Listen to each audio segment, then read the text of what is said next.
नमस्कार, स्वागत है आपका। बाल समाचार दिख रहा है, मैं हूं आपके साथ शफान अंसारी। आज उत्तराखंड में पुष्कर सिंह धामी की सरकार को 1 महीना पूरा हो चुका है। इस 1 महीने की सरकार में सीएम धामी ने अपने इरादे जता दिए हैं। सबसे कम उम्र के मुख्यमंत्री का पद संभालना किसी के लिए आसान नहीं होता, लेकिन धामी ने ये बता दिया है कि इरादे हों तो मुश्किल से मुश्किल राह भी आसान हो जाती है। धामी सरकार के 1 माह के ऊपर एक रिपोर्ट आपको दिखाते हैं।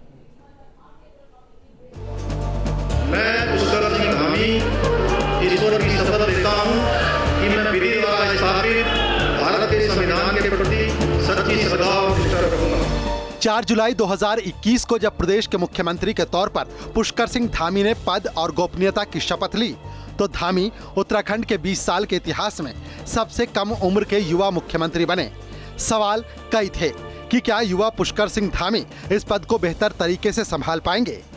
उत्तराखंड के 20 साल के इतिहास में ये पहली बार था जब एक युवा को प्रदेश के मुख्यमंत्री की कमान सौंपी जा रही थी। युवा मुख्यमंत्री पुष्कर सिंह धामी ने 1 महीने के भीतर बता दिया कि आखिर भाजपा आला कमान ने उनका चुनाव क्यों किया था और क्यों उनका विजन और उनकी सोच औरों से अलग है।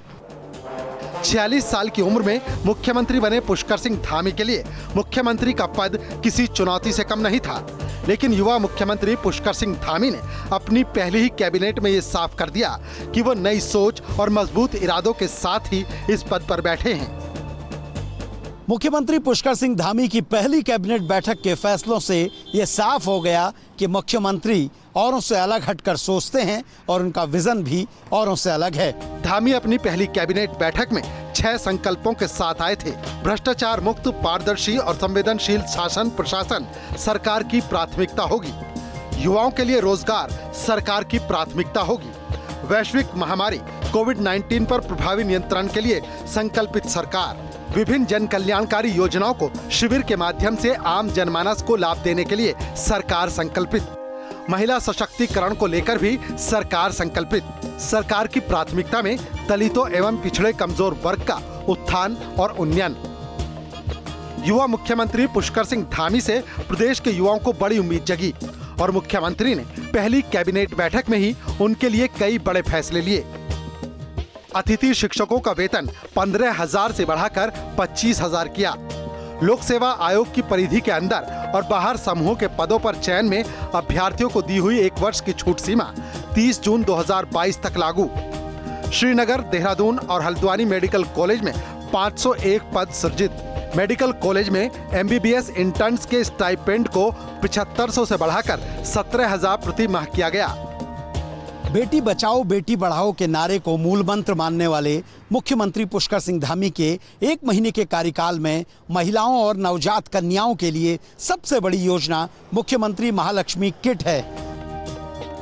महिला सशक्तिकरण और बाल विकास योजनाओं को बल देने के लिए धामी सरकार ने मुख्यमंत्री महालक्ष्मी योजना का शुभारंभ किया, जिसके तहत पहली 2 बालिकाओं या जुड़वा बालिकाओं के जन्म पर माता और नवजात कन्या को मुख्यमंत्री महालक्ष्मी किट उपलब्ध कराई गई, जिसमें मां बच्चे के लिए पौष्टिक आहार जैसी जरूरी चीजें हैं। अब तक प्रदेश में 16,229 लाभार्थियों को इस योजना का लाभ मिल चुका है। मुख्यमंत्री पुष्कर सिंह धामी पिछले 1 महीने में कोरोना को लेकर गंभीर हैं। लगातार बैठकें हो रही हैं। कोरोना योद्धाओं का उत्साहवर्धन भी मुख्यमंत्री कर रहे हैं। तीसरी लहर को देखते हुए सीएम धामी ने कोरोना वायरस पर काम करने वाले कर्मचारियों और डॉक्टरों को भी सम्मानित किया। सीएम धामी की सोच है कि स्वास्थ्य कर्मियों के सम्मान से उनका आत्मविश्वास बढ़ेगा और वो ज्यादा लगन के साथ काम करेंगे। सीएम धामी ने अगले 5 महीनों के लिए आशा और आंगनवाड़ी वर्कर्स को 2,000 प्रति माह देने का फैसला लिया। स्वास्थ्य विभाग के ग्रुप C और D के कर्मियों के लिए अगले 5 महीने तक 3,000 रुपए प्रति माह प्रोत्साहन राशि देने का फैसला लिया। डॉक्टर्स को आगामी 5 माह तक 10,000 प्रति माह प्रोत्साहन राशि दी जाएगी। हरिद्वार और पिथौरागढ़ में राजकीय मेडिकल कॉलेज की स्थापना के लिए 70 करोड़ रुपए की धनराशि अवमुक्त की है। कोरोना की वजह से उत्तराखंड में पर्यटन और परिवहन ये 2 सेक्टर सबसे ज्यादा प्रभावित हुए हैं। प्रदेश के मुख्यमंत्री पुष्कर सिंह धामी ने अपने 1 महीने के कार्यकाल में इन दोनों सेक्टर्स को पटरी पर लाने की पूरी कोशिश की है। कोरोना की वजह से पर्यटन और परिवहन सेक्टर काफी हद तक प्रभावित हुए हैं। इन दोनों सेक्टर्स को घाटे से उबारने के लिए पर्यटन क्षेत्र के लिए 200 करोड़ रुपए के पैकेज की घोषणा की है और परिवहन निगम के कर्मचारियों के वेतन के लिए 34 करोड़ रुपए स्वीकृत किए हैं। मुख्यमंत्री पुष्कर सिंह धामी की सरकार कोरोना काल में अपने माता पिता को खो चुके बच्चों के साथ खड़ी है। मुख्यमंत्री वात्सल्य योजना की शुरुआत मुख्यमंत्री ने की है। मतलब साफ है कि मुख्यमंत्री प्रदेश के ऐसे बच्चों के साथ खड़े हैं जिन्हें इस दुख के वक्त में सरकार की जरूरत है। कोरोना काल में जिन बच्चों के माता पिता या दोनों में से कोई एक परिवार के कमाऊ सदस्य का देहांत हुआ हो, ऐसे बच्चों की आर्थिक सहायता के लिए मुख्यमंत्री वात्सल्य योजना की शुरुआत की गई है, जिसके तहत बच्चों को 12वीं तक की कक्षा तक 3,000 रुपए प्रतिमाह जेब खर्च दिया जाएगा और निःशुल्क शिक्षा की व्यवस्था की जाएगी। इस योजना से प्रदेश के 1062 बच्चे लाभान्वित हो रहे हैं। मुख्यमंत्री सैन्य परिवार से ताल्लुक रखते हैं, इसलिए सैन्य परिवारों के दर्द को भी बखूबी समझते हैं। प्रदेश में द्वितीय विश्व युद्ध के वार विडोज और वेटरन्स को की पेंशन को 8,000 से बढ़ाकर अब 10,000 कर दिया गया है। उत्तराखंड के युवा मुख्यमंत्री पुष्कर सिंह धामी सैन्य पृष्ठभूमि के हैं, इसीलिए सैन्य परिवारों की हर परेशानी को भी वो बेहतर तरीके से समझते हैं। इसीलिए मुख्यमंत्री ने सैन्य परिवारों के लिए भी बड़े फैसले लिए। द्वितीय विश्व युद्ध के बाद सैनिकों की विधवाओं को राज्य सरकार की ओर से मिलने वाली पेंशन को 8,000 से बढ़ाकर 10,000 प्रतिमाह किया गया है। इससे लगभग 800 परिवार लाभान्वित होंगे। एनडीए और सीडीएस परीक्षा में सफल होने वाले छात्रों को एसएसबी इंटरव्यू की तैयारी के लिए 50,000 तक की वित्तीय सहायता दी जाएगी। सैनिकों और पूर्व सैनिकों के बच्चों के लिए हल्द्वानी में छात्रावास बनाया जाएगा।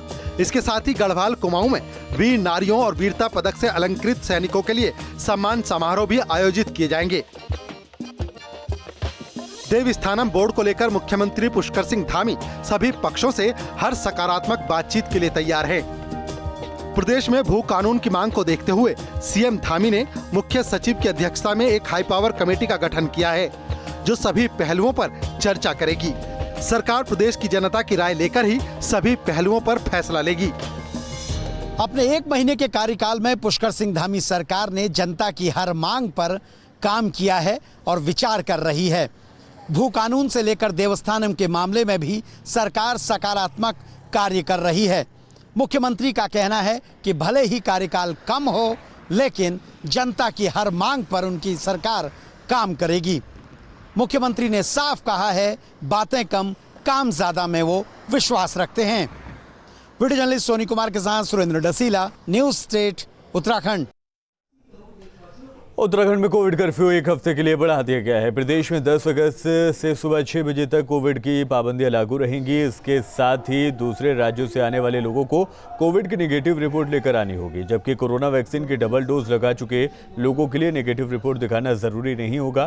प्रदेश में 24 घंटे में कोरोना के 37 नए मामले सामने आए हैं। वहीं राज्य में कोरोना के 637 एक्टिव केस हैं। तो 1 हफ्ते के लिए कोविड कर्फ्यू को और बढ़ाया गया है और साथ ही साथ जिन लोगों ने दोनों वैक्सीन की डोज लगवा ली हैं, उनको ये राहत दी गई है कि उनको ज़रूरत नहीं है, अगर वो अपना सर्टिफिकेट चाहें तो दिखाकर एंट्री ले सकते हैं। तो उत्तराखंड में कोरोना कर्फ्यू को बढ़ा दिया गया है। 10 तारीख तक के लिए इसको बढ़ाया गया है, सुबह 6 बजे तक के लिए। और प्रदेश में एक्टिव मरीजों की संख्या की अगर बात की जाए तो इस वक्त उत्तराखंड में 637 एक्टिव मरीज हैं। और कोरोना की दूसरी लहर के बाद उत्तराखंड में स्कूल शर्तों के साथ खुले हैं। महीनों के बाद स्कूल खुलने से छात्र भी बेहद खुश दिखाई दिए। आपको टीवी स्क्रीन पर 3 तस्वीरें दिखाते हैं। उधम सिंह नगर में कक्षा 9 से 12 तक के स्कूल एहतियातन खोले गए हैं। स्कूल पहुंच रहे बच्चों में उत्साह भी दिखाई दिया है। चमोली में भी 9 से लेकर 12वीं तक के स्कूल खुल गए हैं। इस दौरान स्कूलों में सोशल डिस्टेंसिंग का खास ख्याल रखा गया है। रुद्रप्रयाग में स्कूल खुलने से बच्चों में उत्साह देखने को मिला है।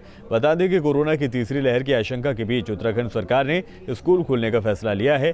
रुद्रप्रयाग जनपद में 109 माध्यमिक, 81 इंटर कॉलेज और 28 हाई स्कूल हैं। स्कूल खुलने के पहले दिन 50% बच्चों ने ही उपस्थिति दी।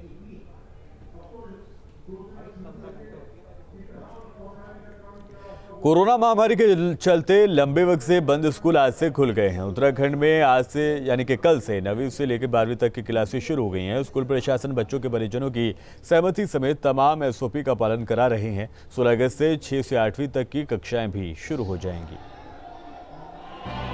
कोरोना का कहर कम होने के बाद उत्तराखंड में स्कूल फिर से खुल गए हैं। सरकार की एसओपी के मुताबिक 9वीं से 12वीं तक की कक्षाएं शुरू हो गई हैं। देहरादून से लेकर पहाड़ी इलाकों तक में सरकारी और निजी स्कूलों में पहुंचे छात्र छात्राएं उत्साहित दिखे। इतनों दिनों बाद स्कूल आके बहुत अच्छा लग रहा है हम लोगों को। काफ़ी मतलब जो चीज़ें हमारी कंसेप्ट क्लियर नहीं हुई थी अब वो हमारी हो जाएगी। आज हमें बहुत अच्छा लग रहा है, अपनी सहेलियों को देख के बहुत अच्छा लग रहा है, अपने टीचरों को देख के भी बहुत अच्छा लग रहा है। हम बहुत ही 31 तारीख से बहुत उत्साह थे कि हमारा स्कूल खुलेगा। स्कूल प्रशासन मास्क और सोशल डिस्टेंसिंग समेत कोविड गाइडलाइन के नियमों का पालन करा रहे हैं। हमें दिशा निर्देश भारत सरकार और शिक्षा मंत्रालय उत्तराखंड द्वारा दिए गए थे। हमने उसके अनुरूप सारी व्यवस्थाएं कर ली हैं। डे वाइज वीडियो हम लोग सैनिटाइज करते हुए बनाते हैं और उसका प्रूफ रख लेते हैं अपने पास ताकि पेरेंट्स को संतुष्टि हो। हालांकि स्कूलों को अभिभावकों की सहमति का इंतजार है। जिन बच्चों का कंसेंट हमें वेडनेसडे तक नहीं मिलेगा, हम उन बच्चों को थर्सडे से क्लास अटेंड करने की परमिशन नहीं देंगे। कोरोना संक्रमण का प्रभाव कम होने और कोविड गाइडलाइन का पालन कराए जाने के बावजूद छात्रों और अभिभावकों में डर बना हुआ है। थोड़ा डर तो हमें अंदर से भी है कि हमें अपनी सेफ्टी थोड़ा तो रखना पड़ेगा। डर भी है पर ये है कि पढ़ाई तो होनी बहुत जरूरी है बच्चों की। तो उधर प्रशासन कोरोना संक्रमण को लेकर कोई ढिलाई बरतने के मूड में नहीं है। कोविड के जो नियम है उसको फॉलो कराना उसकी सबसे बड़ी एक चुनौती है। हर 10 दिन में 15 दिन में सारे स्कूल को कवर करके कम से कम एक रैंडम सैंपलिंग की हम लोग व्यवस्था इसको कराएंगे। कोरोना महामारी के चलते स्कूल काफी समय से बंद थे। सरकार के दिशा निर्देशों के मुताबिक 16 अगस्त से 6ठी से 8वीं तक के स्कूल भी खुल जाएंगे। हालांकि ऑनलाइन और ऑफलाइन दोनों तरीके से पढ़ाई जारी रहेगी। न्यूज स्टेट भी आपसे अपील करता है कि कोरोना से बचने के नियमों का कड़ाई से पालन करें, क्योंकि कोरोना कम हुआ है, खत्म नहीं। Team news state. उत्तराखंड में सरकार के दिशा निर्देश के तहत क्लास 9 से 12वीं तक के स्कूलों को खोला गया है। नैनीताल में भी लगभग 1.5 साल के बाद स्कूल खुले हैं। स्कूल खुलने से छात्र छात्रों में काफ़ी उत्साह देखने को मिला है। छात्रों ने कहा कि ऑनलाइन पढ़ाई से वो शिक्षकों से अपनी समस्याओं को बता नहीं पाते थे, लेकिन अब वो किसी भी विषय में हो रही समस्या को क्लास में बैठकर दूर कर सकेंगे। गौरतलब है कि मार्च 2020 में लॉकडाउन लगने के बाद से देश के सभी स्कूलों को बंद कर दिया गया था। कोरोना की दूसरी लहर के बाद उत्तराखंड में स्कूल शर्तों के साथ खुले हैं। उधम सिंह नगर में कक्षा 9 से 12 तक के स्कूल को एहतियात के साथ शुरू किया गया है। स्कूल पहुंच रहे बच्चों में उत्साह भी देखने को मिला। स्कूल प्रबंधन को बच्चों को कोरोना गाइडलाइन का पालन कराने का निर्देश दिया गया है। मुख्य शिक्षा अधिकारी ने बताया कि कोरोना गाइडलाइन के साथ स्कूल खोले गए हैं। और चलिए बढ़ते आगे। 23 से 27 अगस्त तक उत्तराखंड में विधानसभा का मानसून सत्र होने वाला है। मानसून सत्र के लिए राज्यपाल ने मंजूरी दे दी है। बता देंगे कांग्रेस ने सत्र में भू कानून के मुद्दे पर सरकार को घेरने की तैयारी अभी से शुरू कर दी है। हंगामेदार रहने वाले सत्र में इस बार सीएम पुष्कर सिंह धामी पहली बार हिस्सा लेंगे। बता देंगे ये सत्र कांग्रेस और सरकार के लिए काफी अहम साबित होगा। उत्तराखंड के पूर्व सीएम त्रिवेंद्र सिंह रावत से जुड़ी बड़ी खबर आपको बताएं। पूर्व सीएम त्रिवेंद्र सिंह रावत ने सोमवार को दिल्ली में पीएम मोदी से शिष्टाचार भेंट की है। उस दौरान राजनीतिक घटनाक्रम और आगामी चुनाव को लेकर दोनों के बीच चर्चा हुई है। पीएम मोदी के अलावा त्रिवेंद्र रावत ने गृह मंत्री अमित शाह से भी मुलाकात की। आज की ये मुलाकात काफ़ी अहम मानी जा रही है। दरअसल कल दिल्ली में पूर्व सीएम ने मुलाकात की थी प्रधानमंत्री नरेंद्र मोदी से। उत्तराखंड कांग्रेस चुनावी मूड में है। कांग्रेस 3 अगस्त से 5 अगस्त तक ऋषिकेश में मंथन शिविर आयोजित कर रही है। 3 दिन के इस शिविर में अलग अलग स्तर की बैठक आयोजित की जाएंगी। चुनाव के लिए बनाई गई कमेटियों की प्रगति रिपोर्ट पर चर्चा की जाएगी। 4 और 5 अगस्त को कोर ग्रुप की बैठक भी होगी। इस मौके पर पार्टी के प्रदेश अध्यक्ष गणेश गोदियाल ने आक्रामक तेवर दिखाते हुए प्रदेश सरकार को आड़े हाथों लिया है। साथ ही उन्होंने कहा कि केंद्र ने कर्मचारियों का डीए फ्रीज किया था, उसे फिर से चालू कर दिया है, जबकि राज्य सरकार ने इस पर कोई फैसला नहीं लिया है। साथ ही उन्होंने समान कार्य समान वेतन और गेस्ट टीचर्स के मामले पर भी राज्य सरकार को घेरा। केंद्र सरकार ने वो डीए जो फ्रीज किया हुआ था उसको ओपन कर दिया। उसके बाद मुझे अन्य राज्यों से भी ये सूचना आई कि अन्य राज्यों ने भी जो फ्रीज किया था डीए उसको खोल दिया है। लेकिन अफसोस की बात है कि हमारी सरकार ने, उत्तराखंड की सरकार ने राज्य कर्मचारियों का फ्रीज डीए आज तक नहीं खोला। ये बड़े अफसोस की बात है। तत्काल बिना विलंब सरकार कर्मचारियों के फ्रीज डीए को ओपन करे और कम से कम 25%, क्योंकि पिछले साल का भी उनका पिछले साल से वो लोग प्रभावित हैं, तो कम से कम 25% डीए का इजाफा करें। और बीजेपी के प्रदेश महामंत्री सुरेश भट्ट ने कांग्रेस पर निशाना साधा है। उन्होंने कहा कि तुष्टीकरण की राजनीति के चलते आज कांग्रेस का यह हाल हो गया है। सुरेश भट्ट के मुताबिक कांग्रेस आज भारी दबाव में है। अगर उनको तुष्टीकरण ही करना है, सबको संतुष्टि करना है, तो उन्होंने 5 बना दिए। कुल मिला के उत्तराखंड के 13 जिले हैं, 7 और बना दें तो हर जिले का एक प्रदेश अध्यक्ष हो जाएगा। क्यों आप और जिलों को नाराज़ करते हैं? लेकिन कांग्रेस कुछ भी कर ले, कांग्रेस का कुछ होने वाला नहीं है। कांग्रेस इस प्रकार के बदलाव करके, इस प्रकार के करके, ये कांग्रेस का प्रेशर दिखाई देता है कि कांग्रेस कितने दबाव में है। उत्तराखंड में आम आदमी पार्टी के चुनाव लड़ने के ऐलान के बाद लोगों को पार्टी में जुड़ना जारी है। इसी क्रम में बागेश्वर में प्रदेश उपाध्यक्ष बसंत कुमार की मौजूदगी में सुंदर सोनेवाल ने दर्जन भर समर्थकों के साथ आम आदमी पार्टी का दामन थाम लिया। इस दौरान सोनेवाल ने कहा कि आगामी विधानसभा चुनावों में बागेश्वर और कपकोट समेत पूरे प्रदेश में आम आदमी पार्टी को जीत दिलवाएंगे।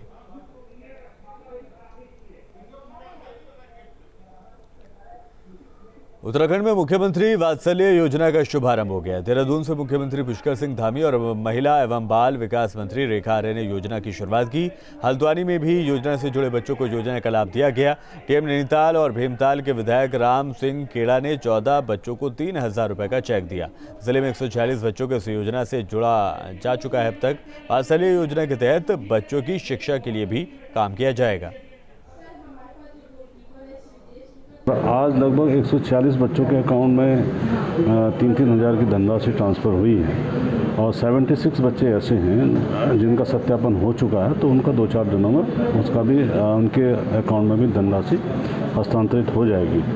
लेकिन अभी तक लगभग 350 के करीब एप्लीकेशंस हमारे पास आए हैं और जिनके सत्यापन का काम अभी चल रहा है। सर, धनराशि के अलावा और क्या क्या लाभ इसमें दिए जा रहे हैं? इसमें देखिए, हम लोग कोशिश करेंगे कि एजुकेशन में जितनी भी हेल्प हम लोग इनको कर सकते हैं। बागेश्वर में मुख्यमंत्री वात्सल्य योजना के तहत जिले के 22 बच्चों को 3-3 हज़ार रुपये की मदद उनके खाते में पहुंचाई। 12 बच्चों को 3,000 रुपये के अलावा प्रमाण पत्र भी दिया गया। सीएम ने इस योजना का शुभारंभ देहरादून में किया, जबकि डीएम वर्चुअली मौजूद रहे। डीएम ने कहा कि ये योजना कोरोना महामारी या फिर दूसरी किसी बीमारी में अपने माता पिता को खोने वाले बच्चों को संरक्षण देती है। ऐसे बच्चों को 21 साल तक 3,000 रुपये की सहायता उपलब्ध कराई जाएगी। इसके लिए जिले के 70 बच्चों का चयन किया गया है। जो योजना है, इसका पर्पस यही है कि जो ऐसे बच्चे जिन्होंने अपने माता पिता खोए हैं उनकी देखभाल जो है की जा सके। हमारे जनपद में अभी तक जो इसमें आइडेंटिफाई किए गए हैं बच्चे, वो 70 बच्चों को हमने आइडेंटिफाई कर लिया है। उनकी सारी जो फॉर्मेलिटीज़ है, सिर्फ 3 बच्चों को छोड़ के सारी जो बच्चों की फॉर्मेलिटीज़ कंप्लीट की जा चुकी है। और फिलहाल बाढ़ समाचार में इतना ही।